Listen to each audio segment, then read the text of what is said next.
अस्सलाम वालेकुम नाज़रीन, मैं हूं आपका मेज़बान गुलाम मिर्ज़ा बुट्टर। आप लोग देख रहे हैं 9 न्यूज़। आज हमारे साथ मौजूद हैं डॉक्टर फहमीदा मिर्ज़ा। अस्सलाम वालेकुम मैम। जी वालेकुम। मैम क्या कहती हैं आप आज के इवेंट के हवाले से?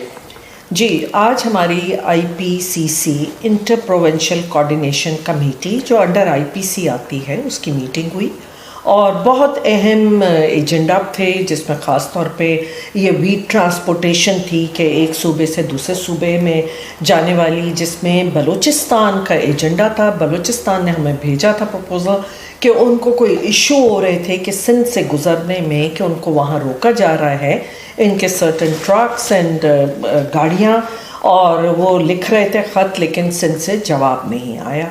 तो एक इशू ये था। दूसरा था गाड़ियों का टोल टैक्स का एंड रजिस्ट्रेशन टैक्स का, जो कि बड़ा लॉन्ग स्टैंडिंग एक इशू है और इस पे मुख्तलिफ सूबों में इसके हवाले से एक लाते रहे हैं। तो वो हमारा था जो पंजाब में भेजा था। बहरहाल जब जहाँ तक वीट का था उसके ऊपर हमने सिंध का मौक़िफ़ लिया।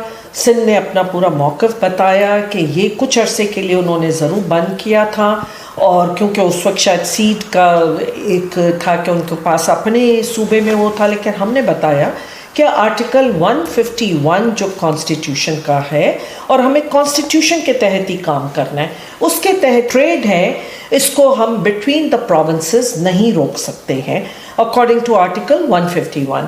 सो वो आर्टिकल भी सामने रखा गया। और उसके अलावा ये था, क्योंकि ये जो डिस्पैरिटी होती है सपोर्ट प्राइस की या आटे की डिफरेंट सूबे में, उससे आवाम सफ़र करती है। तो हमने यही कहा हमें एक अंडर कोऑपरेटिव फेडरलिज्म काम करना है और सारे सूबों को उसके साथ मिलकर एक तरीक़ेकार बनाना पड़ेगा कि और उस तरीक़ेकार के तहत, ताकि चाहे वो बलूचिस्तान की आवाम हो, चाहे वो सिंध की आवाम हो या पंजाब की, सबको एट पार हमें ट्रीट करना पड़ेगा और हमें देखना पड़ेगा। क्योंकि ऐसा ना हो, क्योंकि जब कोई एक सूबा वीट रोकता है तो दूसरा सूबा कल को कोई और उस पर क्लेम कर सकता है कि मैं ये शेयर नहीं करूँगा।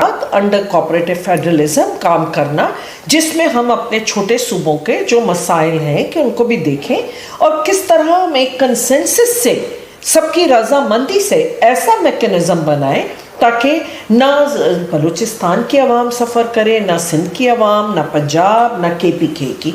तो ये सब ने मिल के, तो इस पर आज जो हुआ तो इसमें बड़ा अच्छा था कि सारे सूबों की तरफ से बड़ा पॉजिटिव एक रिस्पांस आ रहा था।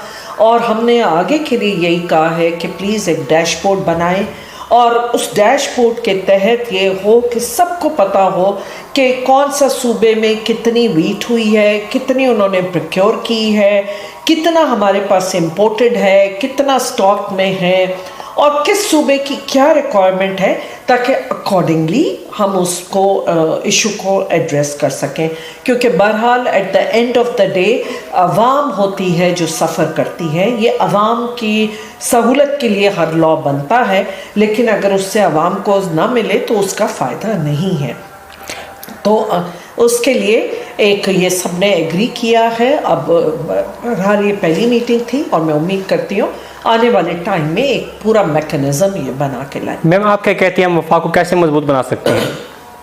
देखिए, वफाक को मजबूत, जिसमें चारों फेडरेटिंग यूनिट्स हमारे हैं और जिनको मिल के एक कंसेंसस के साथ फेडरल गवर्नमेंट के साथ, क्योंकि जब आपने रिसोर्सेज सूबों को दे दिए, आपका नियरली 57% NFC सूबों के पास जाता है और जहाँ से अवाम का, लेकिन अगर उसके बाद अगर हम अवाम को बेनिफिट ना दे सकें या अवाम ही सफ़रर हो, हुक्मरान तो अपनी ठीक है वो करते हैं, लेकिन अगर डिसएग्रीमेंट्स हो सकती हैं, बट अवाम के खातिर, पाकिस्तान के खातिर हर सूबे को चाहिए कि वो एक फोर्थ कमिंग हो और फेडरल गवर्नमेंट के साथ बैठ के अंडर फेडरल ये कोऑपरेटिव फेडरलिज्म हमें काम करना पड़े। मैम आज के एजेंडे के अंदर टैक्स के हवाले से क्या था?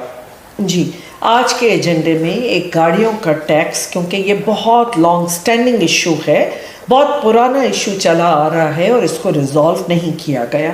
बहरहाल वो पंजाब ने फ्लोट हमारे पास भेजा और हमने आज सारे सूबों को लेके कि देखें आप अपना इनपुट दें और ऐसा तरीक़ेकार हो कि हर जगह अगर हम एक जैसी फ़ी हो لیکن پھر صوبے جو ہیں کہ اس کے اوپر جن کو اس کے علاوہ کوئی انسینٹیو دینا ہے، فیسلیٹیٹ کرنا ہے اپنے وہاں لوگوں کو، تو وہ کریں، لیکن کسی طرح ہو کہ ایٹ پار ہو جائے۔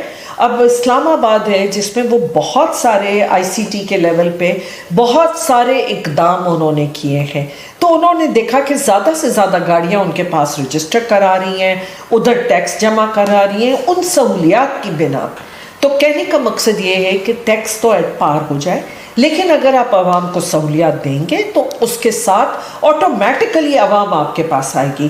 اگر اسلام آباد نے اپنے ایک ٹیلی فون ایپ بنا کے اور اس پہ انہوں نے وہ کر دیا ہے کہ کہیں بھی آپ بیٹھے ہوں اور آپ اپنا گاڑی کا ٹیکس جمع کر سکتے ہیں، تو آئی تھنک اس قسم کی سہولیات پہ فوکس کرنے کی ضرورت ہے۔ اور ہم نے وہی سارے صوبوں کے ساتھ شیئر کی کہ کسی طرح ایک کوئی کامن ایسا پورٹل بن جائے تاکہ آگے جو کرائم بھی ہوتا ہے اس کو بھی ہم نظر میں رکھ سکیں کہ یہ گاڑی یہاں رجسٹر ہے اور یہ وہ ہے، تو اس کا ایک کامن پورٹل کہ وہ سب ایک دوسرے کے ساتھ شیئر کر سکیں۔ بہرحال یہ ساری چیزیں زیر بحث آئی ہیں اور اس پہ اب فردر میٹنگز ہوں گی۔ اس کے ساتھ ہی مجھے اور ڈاکٹر فہمیدہ مرزا کو دیجیے اجازت۔ آپ کا میرا اور پورے پاکستان کا اللہ نگہبان، سلام پاکستان۔